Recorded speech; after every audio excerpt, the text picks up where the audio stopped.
രാജാക്കന്മാർ 1-ാം പുസ്തകം അധ്യായം 17. ഗിലെയാദിലെ തിശ്ബിയിൽ നിന്നുള്ള തിശ്ബ്യനായ ഏലീയ ആഹാബിനോട്, ഞാൻ ആരാധിക്കുന്ന ഇസ്രായേലിൻ്റെ ദൈവമായ കർത്താവിനാണ് ഞാൻ പറഞ്ഞല്ലാതെ ഈ ആണ്ടുകളിൽ മഞ്ഞും മഴയും ഉണ്ടാകയില്ല എന്ന് പറഞ്ഞു. പിന്നെ അവന് ദൈവത്തിൻ്റെ അരുളപ്പാടുണ്ടായി, നീ ഇവിടെ നിന്ന് പുറപ്പെട്ട് കിഴക്കോട്ട് ചെന്ന് യോർദാന് കിഴക്കുള്ള കെരിത്ത് തോട്ടിനരികെ ഒളിച്ചിരിക്കണം. തോട്ടിൽ നിന്ന് നീ കുടിച്ചു കൊള്ളണം. അവിടെ നിനക്ക് ഭക്ഷണം തരുവാൻ ഞാൻ കാക്കയോട് കൽപ്പിച്ചിട്ടുണ്ട്. അങ്ങനെ അവൻ പോയി ദൈവത്തിൻ്റെ കൽപ്പനാനുസരണം ചെയ്തു. അവൻ ചെന്ന് യോർദാന് കിഴക്കുള്ള കെൽത്ത് തോട്ടിനരികെ പാർത്തു. കാക്ക അവന് രാവിലെ അപ്പവും ഇറച്ചിയും സന്ധ്യയ്ക്കും അപ്പവും ഇറച്ചിയും കൊണ്ടുവന്നു കൊടുത്തു. തോട്ടിൽ നിന്ന് അവൻ കുടിച്ചു. എന്നാൽ ദേശത്ത് മഴ പെയ്യായകയാൽ കുറേ ദിവസം കഴിഞ്ഞ് തോട് വറ്റിപ്പോയി. അപ്പോൾ അവന് ദൈവത്തിൻ്റെ അരുളപ്പാടുണ്ടായി, നീ എഴുന്നേറ്റ് സീദോനോട് ചേർന്ന സാരെഫാത്തിലേക്ക് പോയി അവിടെ താമസിക്കുക. നിന്നെ പുലർത്തുവാൻ അവിടെയുള്ള ഒരു വിധവയോട് ഞാൻ കൽപ്പിച്ചിരിക്കുന്നു. അങ്ങനെ അവൻ എഴുന്നേറ്റു സാരെഫാത്തിലേക്ക് പോയി. അവൻ പട്ടണവാതിൽക്കൽ എത്തിയപ്പോൾ അവിടെ ഒരു വിധവ വിറക് പെറുക്കിക്കൊണ്ടിരുന്നു. അവൻ അവളെ വിളിച്ചു, എനിക്ക് കുടിക്കുവാൻ ഒരു പാത്രത്തിൽ കുറെ വെള്ളം കൊണ്ടുവരണമേ എന്ന് പറഞ്ഞു. അവൾ കൊണ്ടുവരുവാൻ പോകുമ്പോൾ, ഒരു കഷണാപ്പവും കൂടി നിന്റെ കയ്യിൽ കൊണ്ടുപോരണമേ എന്ന് അവൻ അവളോട് വിളിച്ചു പറഞ്ഞു. അതിന് അവൾ, അങ്ങയുടെ ദൈവമായ കർത്താവാണ് കലത്തിൽ ഒരു പിടി മാവും തുരുത്തിയിൽ അല്പം എണ്ണയും മാത്രമല്ലാതെ എനിക്ക് ഒരു അപ്പവും ഇല്ല. ഞാൻ ഇതാ വിറക് പെറുക്കുന്നു. ഇത് കൊണ്ടുചെന്ന് എനിക്ക് മകനു വേണ്ടി പാകം ചെയ്ത് അത് ഞങ്ങൾ തിന്നിട്ട് മരിപ്പാനിരിക്കുകയാണ് എന്ന് പറഞ്ഞു. ഏലീയ അവളോട്, ഭയപ്പെടേണ്ട, നീ ചെന്ന് പറഞ്ഞതുപോലെ ചെയ്യുക.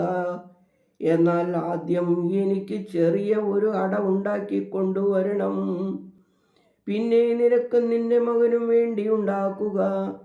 ദൈവം ഭൂമിയിൽ മഴ പെയ്യിക്കുന്ന നാൾ വരെ കലത്തിലെ മാവ് തീർന്നു പോകയില്ല, ഭരണിയിലെ എണ്ണ കുറഞ്ഞു പോകുകയുമില്ല എന്ന് ഇസ്രായേലിൻ്റെ ദൈവമായ ദൈവം അരുളി ചെയ്യുന്നു എന്ന് പറഞ്ഞു.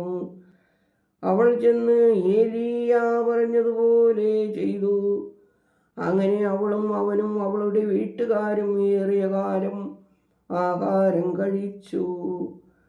ദൈവം ഏലീയ മുഖാന്തരം അരുളി ചെയ്ത വചനപ്രകാരം കലത്തിലെ മാവ് തീർന്നു പോയില്ല, ഭരണിയിലെ എണ്ണ കുറഞ്ഞു പോയുമില്ല. അനന്തരം വീട്ടുടമയായ സ്ത്രീയുടെ മകൻ രോഗിയായി കിടപ്പിലായി. രോഗം കഠിനപ്പെട്ടു, അവനിൽ ശ്വാസമില്ലാതെയായി. അപ്പോൾ അവൾ ഏലീയായോട്, അയ്യോ ദൈവപുരുഷ, എനിക്കും നിനക്കും എന്ത്? എൻ്റെ പാപം ഓർപ്പിക്കുവാനും എൻ്റെ മകനെ കൊല്ലേണ്ടതിനും ആണോ നീ എൻ്റെ അടുക്കൽ വന്നതെന്ന് ചോദിച്ചു. അവൻ അവളോട്, നിന്റെ മകനെ എനിക്ക് തരിക എന്ന് പറഞ്ഞു. അവനെ അവളുടെ മടിയിൽ നിന്നെടുത്ത് താൻ പാർത്തിരുന്ന മാളിക മുറിയിൽ കൊണ്ടു ചെന്നു തൻ്റെ കിടക്കമേൽ കിടത്തി. അവൻ ദൈവത്തോട്, എൻ്റെ ദൈവമായ കർത്താവേ, ഞാൻ വന്നു പാർക്കുന്ന ഇവിടത്തെ വിധവയുടെ മകനെ കൊല്ലുവാൻ തക്കവണ്ണം നീ അവർക്ക് അനർത്ഥം വരുത്തിയല്ലോ എന്ന് പ്രാർത്ഥിച്ചു പറഞ്ഞു. പിന്നെ അവൻ ബാലന്റെ മേൽ 3 പ്രാവശ്യം കവിണ്ണു കിടന്നുരുമ്മി, എൻ്റെ ദൈവമായ കർത്താവേ, ഈ ബാലന്റെ പ്രാണൻ അവനിൽ മടങ്ങി വരുമാറാകണമേ എന്ന് കർത്താവിനോട് പ്രാർത്ഥിച്ചു.